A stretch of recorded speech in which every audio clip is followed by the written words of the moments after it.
Welcome to Dr. Kannan Pugarendi's channel.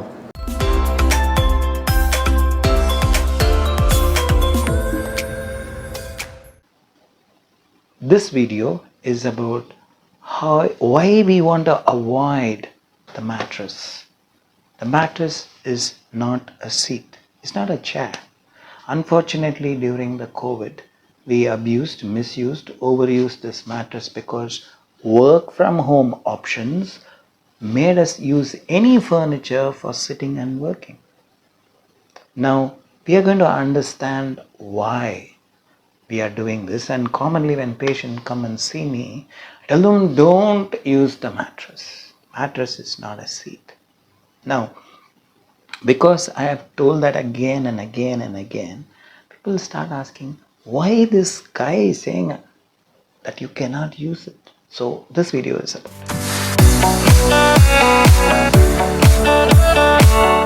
Okay, now let us look at this young man and look at him and see the C-shaped curve, and if you are able to see, the head is tilted, the shoulder is also there, the rounded neck, the back is also, pelvis is tilted back, and so the muscles that are become shorter are in the front, muscles that are become longer are at the back. And see, the elbows also are widened. The elbows are not here. The elbows are up there to hold because they are so comfortable in using these positions as a day-to-day requirements, which are forcing them to have pain, not in a single day. It takes time. Because it took that time, we come under the common impression that these ones never caused any damage.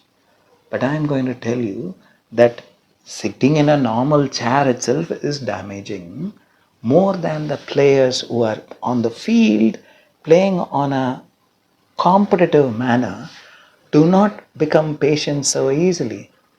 But whereas these people sitting over a period of time, say 5 years, 10 years, a number of hours, they have put into sit against gravity with odd postures which force the asymmetry in the body, loading some of the muscles to be shorter, some of them longer, some of them twisted.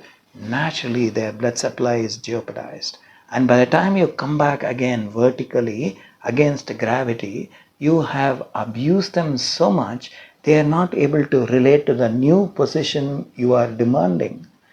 And the more softer the bed, the more damaging it is gonna be.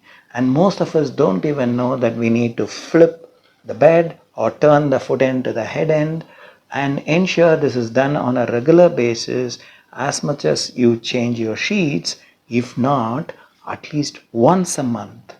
This is an absolute must.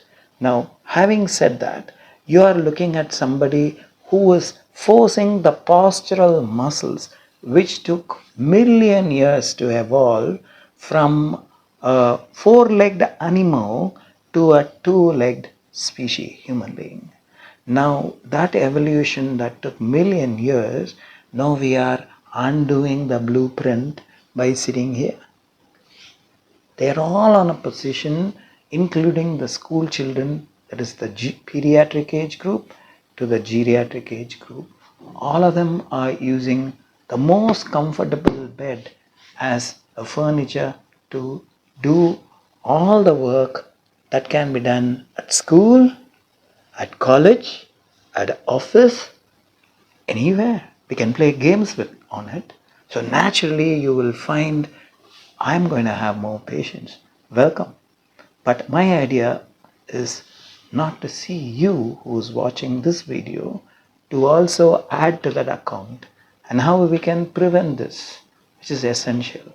So the spine, which has muscles in the front and the sides and the back, the front muscles become shorter, the back muscles become longer, and when you tilt, one side becomes shorter again, the other side becomes longer, and also your pelvis, which is going to have the rotation to reach it. So this rotation also forces the muscles to be shorter here, longer on the other side.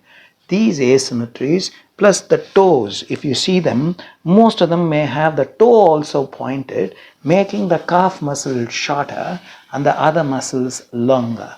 So these are not going to be the same requirements the minute you're on 2 feet, walking, running. Whatever we do requires totally a different muscle length relationship. So this muscle length relationship is altered due to the day-to-day requirements or demands you made on them. And so when it comes to a more than what you feel as accustomed level of activity, these guys come back to say, I did this and I got pain, I climbed. And these are the age group which should be able to do all these things and not to be in pain. But whereas they are having pain because what is not obvious is the sitting furniture on which you have abused the muscular system and the feedback unit through the nerves, which are now designed the muscles for a short position or a long locked. We call this a short locked position or a long locked position. Depending on that, when you force them to work again in a coordinated, synchronized manner, it may not happen. And the only way they can respond to you is with severe pain, for which the common diagnosis can be through an MRI. Instead of understanding the muscular participation, this is actually causing pain, not due to the bending or picking up something, but it is due to what they have done prior to this, which actually is the stage that sets it up, which is so subtle, so gradual, so innocuous that people don't even look at them as a cause. So my whole problem in convincing somebody, telling me I have been doing this for years. Yes, all this time the body has been adjusting to your demands, and it has to at some point jump against you and tell you this is not fair. And that comes through the form of pain, movement restriction, altered sensation, swelling, or a combination of all this. So you need to know that this requirement of the human, wherein to do your work, you want a comfort that is so exclusive that you actually cause more damages during this comfort zones that you create.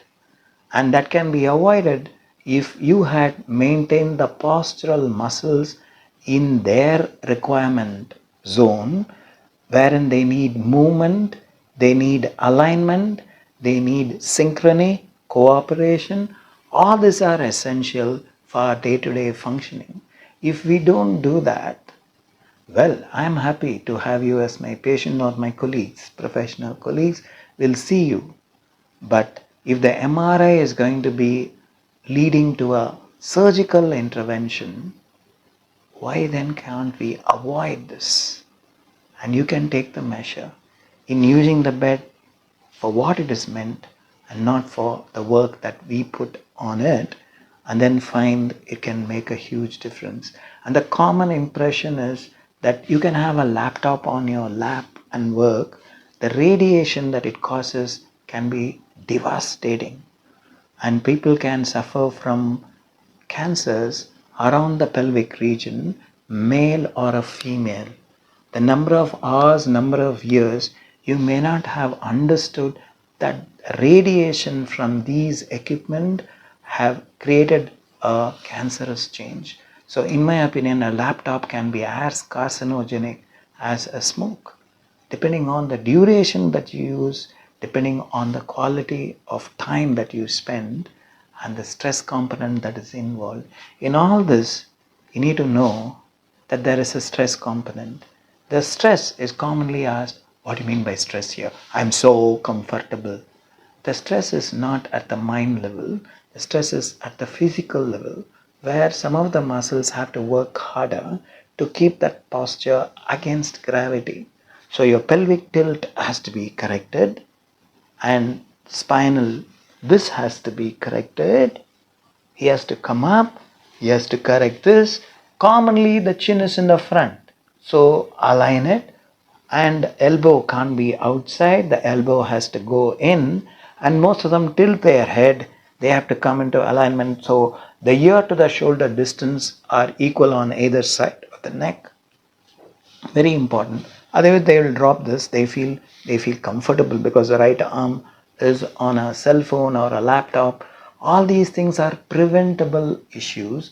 And when you say back pain, it's a money spinner. Billions of dollars are spent to cure a back pain in the whole world. One of the costliest treatment would be a back pain management. Can't we then avoid it? And I see school children to the other end, geriatric age group. So understand a very important component that could be made so easy for you all to avoid confronting a doctor at his clinic.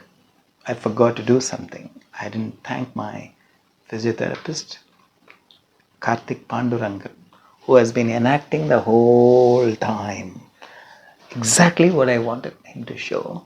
And I didn't have to lead him there because he has seen enough patients who come back with this back pain, and then we know exactly what to do because this is what he has been hearing, seeing, and treating.